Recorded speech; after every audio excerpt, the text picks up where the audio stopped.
Yo, what up, guys? So, this is gonna be a quick video where I want to talk about two things, and one of them is the difficulty for men to date once they have reached the age of 30 and plus. And then on the second topic, I would like to talk about something that actually interests me more, which is the fact that I don't think I am an identity bound person. I lack the feeling that I belong to a certain identity or a certain group. But yeah, first of all,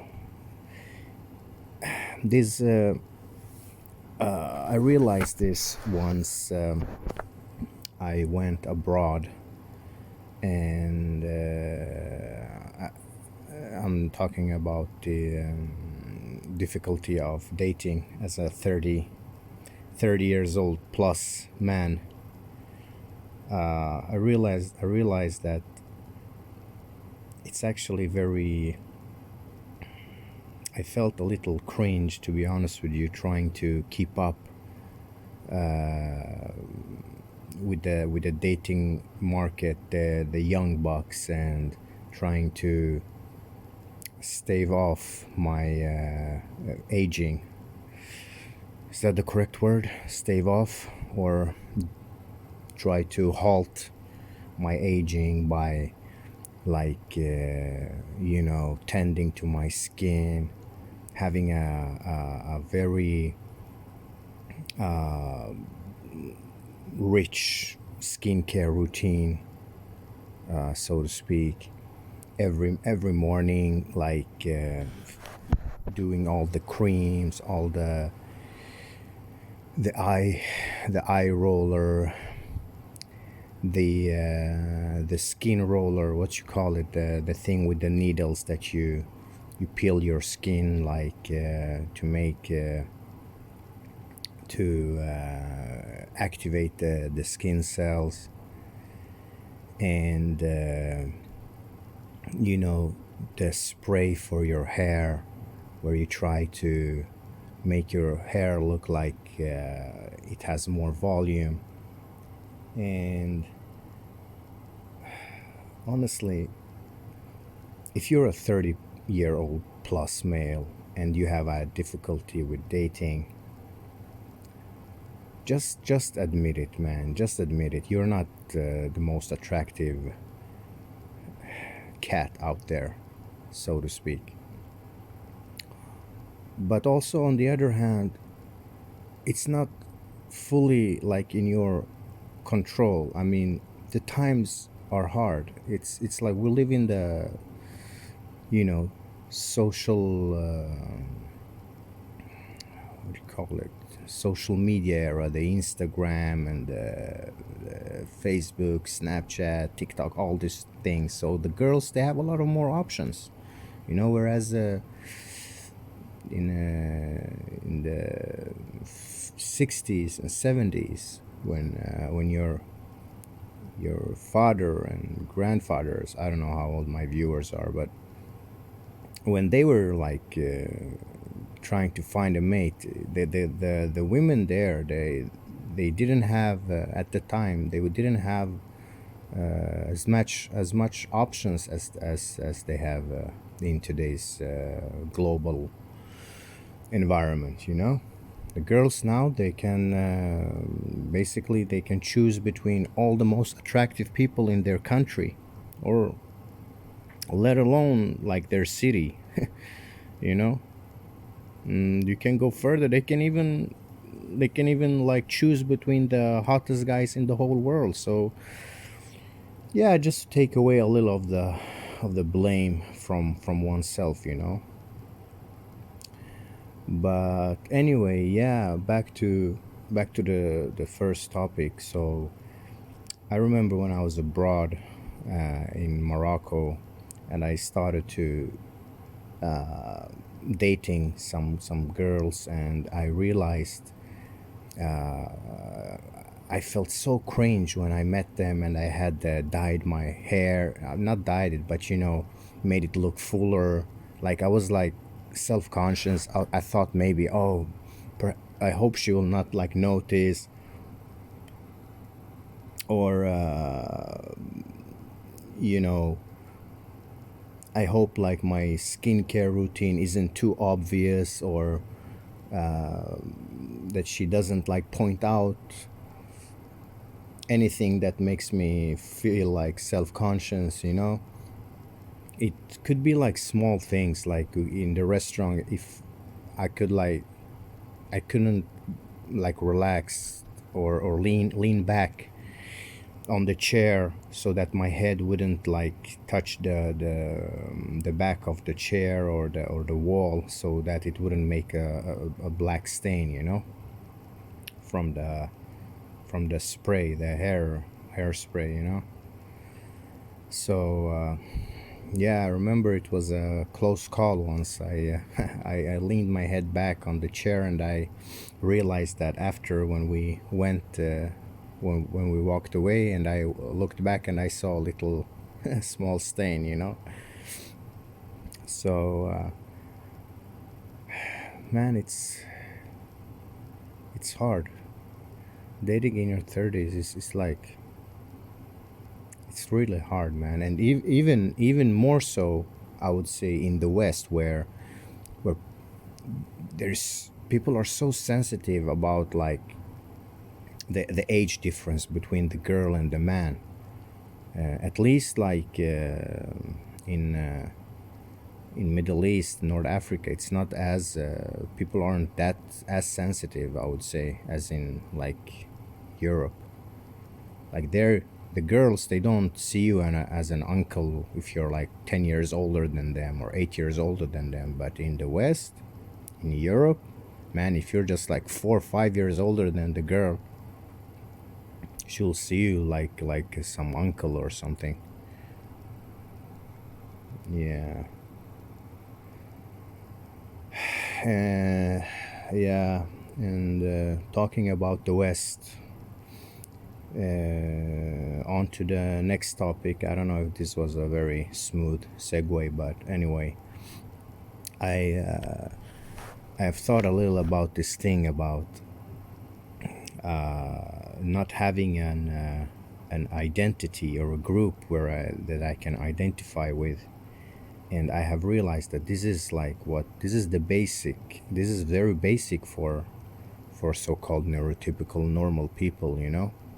Me as a neurodivergent, I don't feel like I have a kinship with a certain group.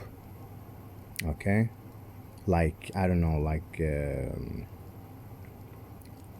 I come from a religious background. I am, like, as you know from my previous videos, I'm a son to immigrants from Middle East. So I come from a Muslim background, and yeah, I do believe in God.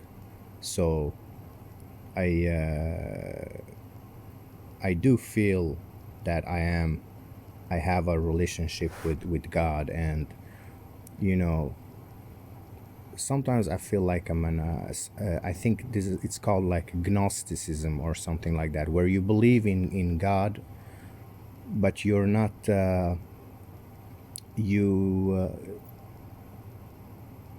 you don't, if I've understood it correctly, your identity to the group is like you don't like you don't want to, like, I don't know how to explain it. Basically, like, I realized that most of my Muslim friends and these things, they are so like active when it comes to the Israel-Palestina conflict. And of course, I condemn like the killing of children, and of civilians. and what I don't want to be too political here, but what Israel is doing to the Palestinian, it's I mean, it's nothing less of a genocide, you know. But anyway, this is not the point of the video. My point is, my Muslim friends, they are so extremely active, and I realize that if you don't show the same level of let's say engagement in this issue, then you will be like outcasted from the group.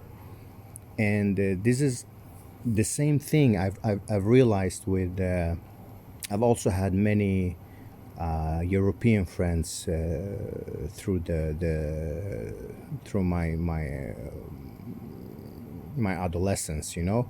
And I also realized that they all also like felt a kinship to each other that was where I wasn't one of them, and it was quite obvious. I could very quickly like see that they just looked at each other and they almost immediately felt like that they are in the same group, the same identity, the Western identity, let's call it that, European Western identity. Okay, I don't have any other words for it. I do have it, but maybe it's not a very safe word to say on YouTube. You know, YouTube is very sensitive to identity politics and stuff.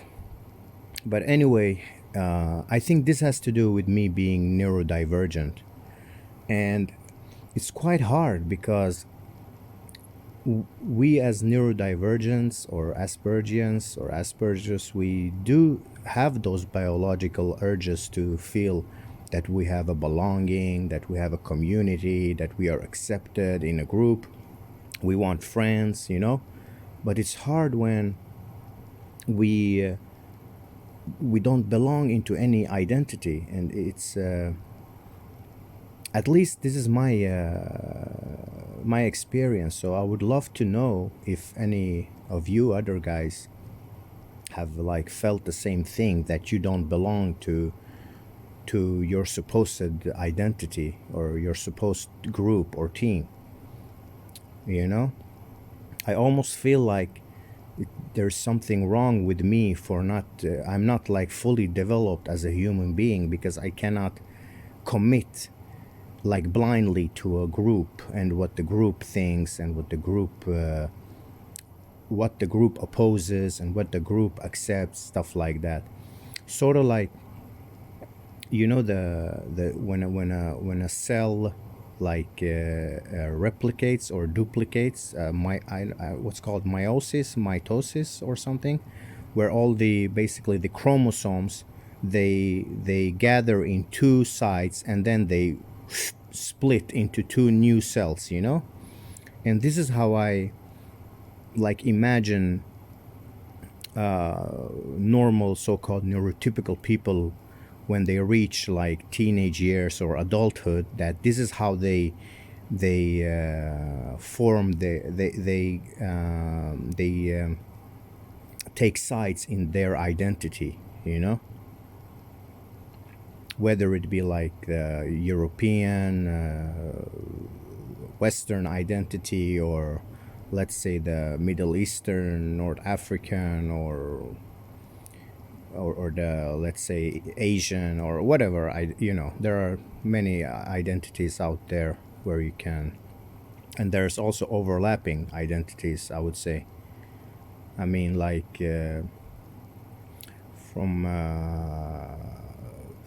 like there are Christians who aren't white, let's say, and there are, I mean, like, look, like South America, they are like brown, but they are still Christians, so they have maybe, I don't know, they have maybe, there is maybe like sub identities, like yeah, you get the point. So anyway, this was just a short video, and as I said, if you guys have like felt the same thing, that you don't belong in an identity, I would love to hear your thoughts. So don't hesitate to comment. Peace.